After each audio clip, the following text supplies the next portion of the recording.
Correct, yeah. So it's just following that green trajectory. So I just hit our 2 buttons here to enable the system, and that's it. Now if something comes in front of me, I'll have to take over because again, we're not using the LiDAR data at the moment. That's a good idea. Thanks.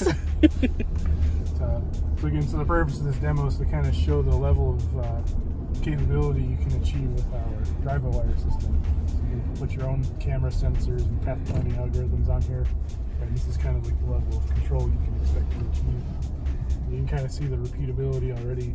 Got some tire tracks are kind of. And is it only the repeatability of the track or also the velocity?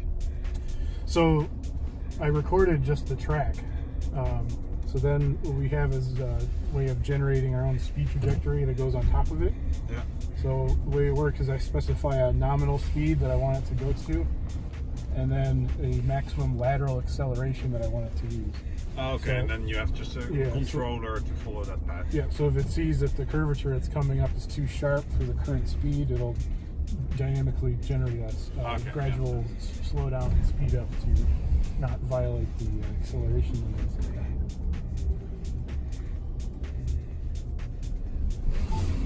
So then this system is dependent on how accurately you drove the initial route. Yeah.